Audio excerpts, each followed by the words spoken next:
ফুলে ফেঁপে ওঠা লঙ্গাই নদীর ভাঙনে উত্তর করিমগঞ্জ এলাকার ধরকোনা গ্রামের একটি গুরুত্বপূর্ণ রাস্তা সম্পূর্ণভাবে নদীগর্ভে বিলীন হয়ে গেছে। ফলে গ্রামের যোগাযোগ ব্যবস্থা সম্পূর্ণ বিচ্ছিন্ন হয়ে পড়েছে। এই ঘটনার ফলে গ্রামের প্রায় শতাধিক পরিবার এখন যাতায়াত ও দৈনন্দিন যোগাযোগের ক্ষেত্রে চরম সমস্যার সম্মুখীন হয়েছে।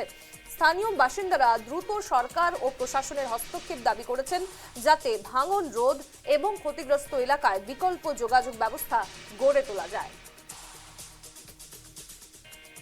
ছবি দেখাচ্ছি আপনাদের, দেখতেই পাচ্ছেন একেবারে লঙ্গাই নদীর করাল গ্রাসে বিভিন্ন গ্রাম একেবারে যে নদীর পার্শ্ববর্তী বা নদী তীরবর্তী এলাকাগুলো রয়েছে, এইভাবেই কিন্তু লোকের বাড়ি ঘর রাস্তাঘাট জলের তলা এভাবে চলে যাচ্ছে, তলিয়ে যাচ্ছে, ভেঙে পড়ছে। যখন তখন বড় রকমের দুর্ঘটনা ঘটতে পারে, যার জেরে আতঙ্কিত স্থানীয়রা।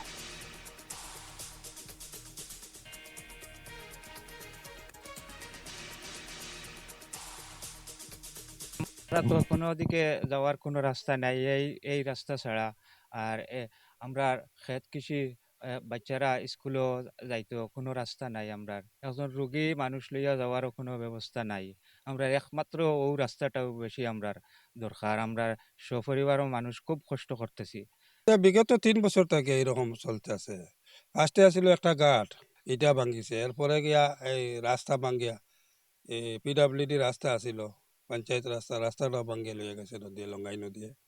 এরপরে এখন গত শুক্রবারও বেশি বৃষ্টি দেওয়ার ফলে এই মসজিদের অংশটা ভাঙ্গিয়ে লইয়া গেছে। বর্ষার শুরুতেই শ্রীভূমিতে আতঙ্কময় পরিবেশ, কেননা বিভিন্ন স্থানে দেখা গেছে যে ভাঙনের সৃষ্টি হয়েছে।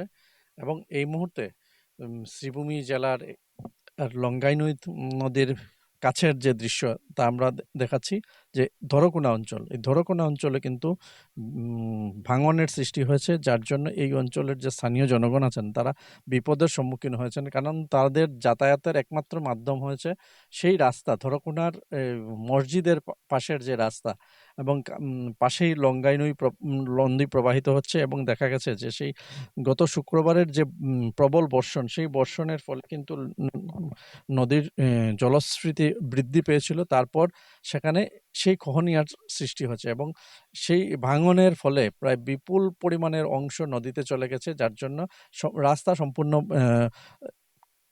নদীতে চলে গেছে, যার জন্য এই অঞ্চলের স্থানীয় জনগণরা কিন্তু প্রবল সমস্যার সম্মুখীন হতে হচ্ছেন।